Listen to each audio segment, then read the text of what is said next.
Hi, my name is Ethan McCoy, and over the last few years, I've become increasingly interested in the craft distilling and craft brewing market. My first experience seeing a distillery or a craft distillery or a craft brewery was my uncle's distillery, Union Grove Distillery. My interest in these distilleries and breweries is just the whole creation process of making the product. The whole product relies on local farms, knowing what you're doing with the machines, and it's just a really cool, creative process. We all know and enjoy these products that these breweries and distilleries create. And we all see that bottle of small farm or small brewery beer on the wall. You know, we enjoy it to drink it, but we don't know what it takes to get that beer in the glass. The biggest thing about these craft distilleries and breweries is the farms. None of it would exist without the farms. And that's the whole idea about this project, is finding these farms and how they're so closely tight-knit with the distilleries and breweries in the state.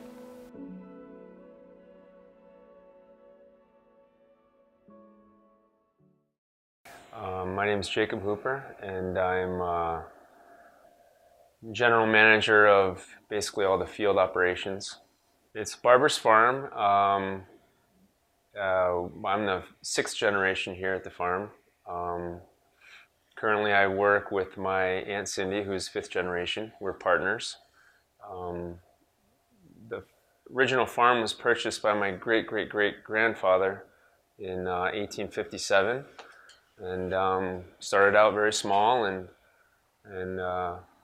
we've grown it up to just over 500 acres, and we grow just over 100 acres of mixed vegetables, and the rest is a combination of hay and straw, small grain, rotational crops, and cover crops. Well, I'd say one of the major challenges for us is, well, for any farmer, is when you're relying on the weather for your living.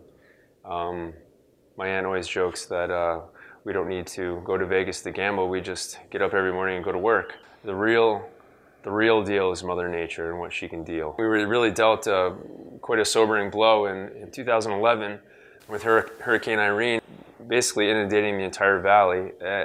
But the toughest part was the timing of it. It happened the end of August, which was really the beginning of our major harvest season, where you already have all your costs in your production year. And then when our harvest was cut short, it really put a hurt on our economic situation there in the short term. They can plant it if they can harvest it. We've been going to, Net and I have been going to them now this is our 4th year, trying to convince New York State farmers and those around us that we have a viable brewing economy in our state. We're down here, but we've got a long way to go, and there's a lot of potential. We have 19 million people in our state. Okay, so some genius, don't know who, walking around with a grain bag, dropped it in a creek. I don't know. Came back the next day, saw it sprouting. I don't know what happened there, whether they made a bread out of it or decided to give or it started making whiskey. Right. Yeah, or this crap, it's growing. So either they made bread the next day, right, with sprouted grains, or they ate the sprouted grains, or the wild yeast now got in there and started to eat the sugars and created alcohol. So somebody got, happy. Great accidental. And then they started to eat this kind of like bread that was fermented bread. We have fantastic customers. All these things together are what make us successful. Right now we're focused on supplying Barber's Farm Distillery with the potatoes for their vodka and their gin. And as that business grows and expands their product line, whether it be the use of small grains, malting, rye, we will then grow into that as well. And if that works and we can then expand to growing for other distilleries, we'll entertain that at that point. But right now we're focused on doing what we can for our on-farm distillery.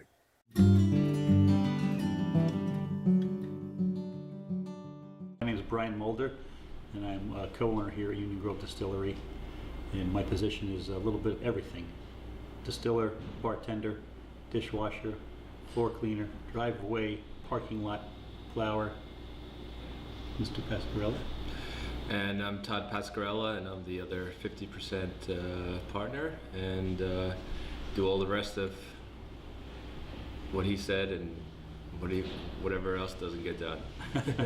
My name is Justin Behan, and my position is I'm the co-owner and head brewer of Green Wolf Brewing Company. My name's Ken Wirtz.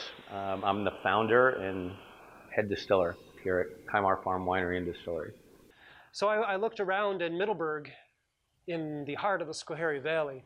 It really seemed to be most agreeable to what we wanted to do.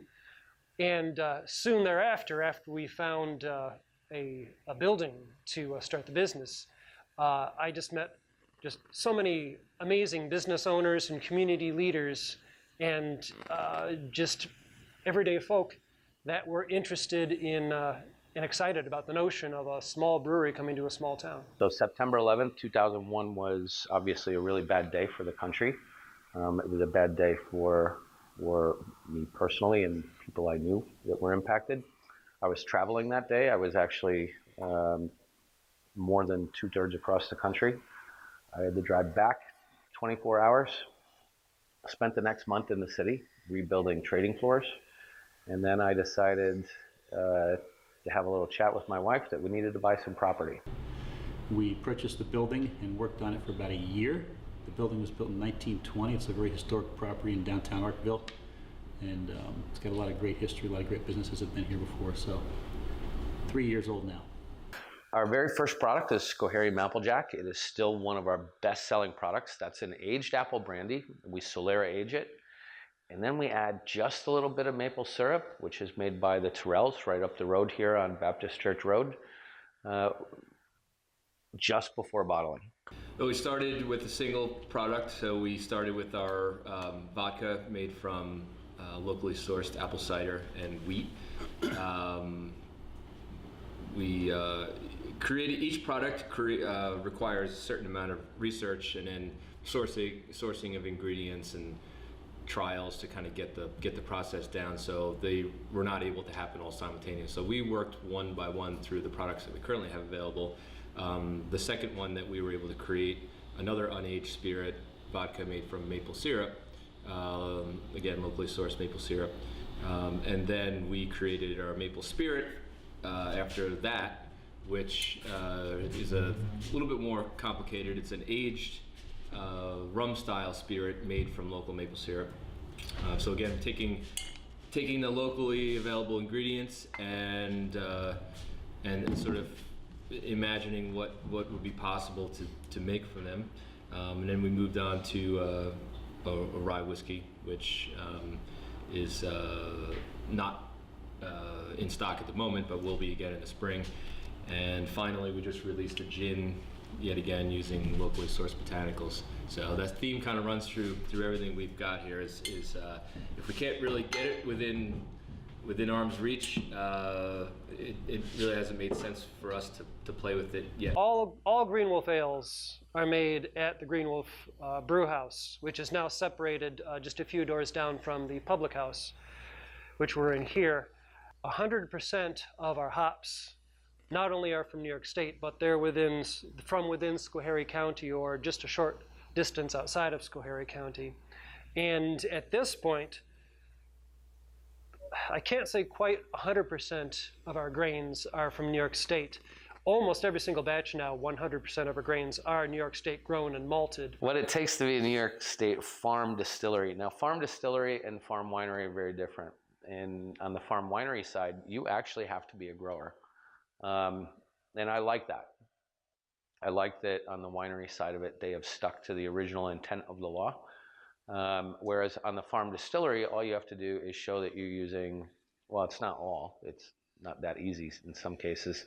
What you have to show is that you're using 75% New York State agricultural products. And if you are, then you can be a farm distillery. In and around here in Schoharie County, we have 2 wineries, two distilleries, a cidery, another brewery. and another brewery in the works. And we all work well together because for us so far, it's, you know, the more of us there are, the bigger a draw it will be.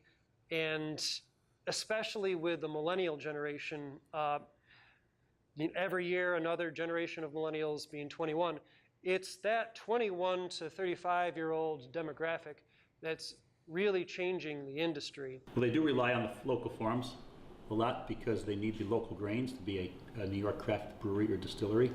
And they do rely a little bit on each other. There's some cross promotion, a lot of work together to create different products. There's some distilleries right now that are using some beers that are made and they're turning that into whiskeys. So there's been a lot of work together. We will work in the future with a bunch of different breweries as well. And they really depend on these local farmers for the grains. Schoharie County was a little bit of an outlaw county back in its day. This is an older county in New York. So many of the towns here in Schoharie County have a long history with distilleries. So the first distiller that I've been able to find in Schoharie County was actually in Middleburg. He was actually made apple brandy, just like we do here.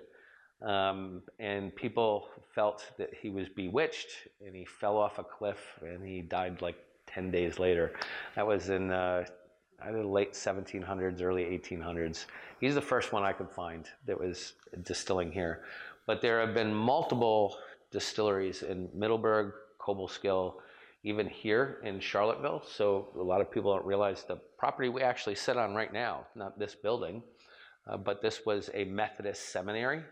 And there was a small distillery here in Charlottesville, as well as a grist mill, as well as a cooperage.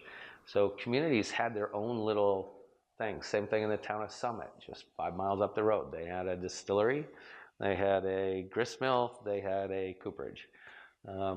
So Schoharie County's got a long history with distilling, and I think I just showed you a Prohibition still upstairs. So during Prohibition, Schoharie County was quite active as well. Well, we are in communication with local farmers to try to source as much of the products that we use as possible. And so far, many of them we have been able to source, such as the local maple syrup. We're able to get that all from just a few minutes away from tree juice maple syrup.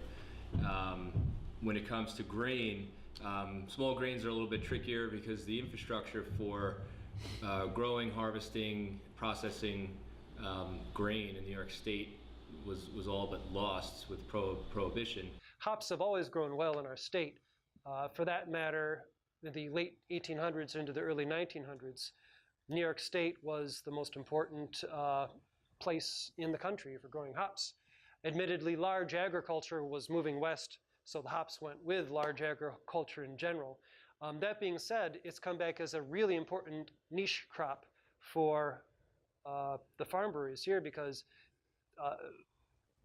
customers now, craft beverage customers, they want locally sourced. They want farm to glass. If there's not local products, I don't have anything to produce.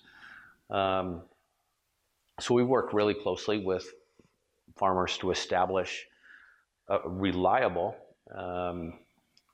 product intake. And by reliable, I'm not inferring in any way that the farmers aren't reliable, but you know, for instance, if I'm relying on apples, which we do for a great deal of our products, I need 3 or 4 different providers because if something happens to one crop, hailstorm, spring frost, early frost, we need to be a little bit geographically diverse so that we can continue to produce those products year long without interruption.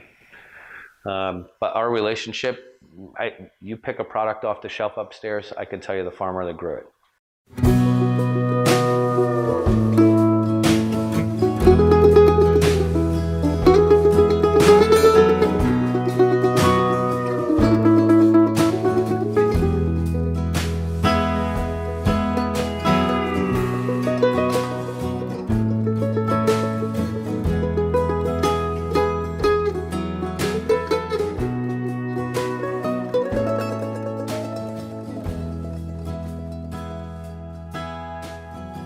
Brave men fall with a battle cry.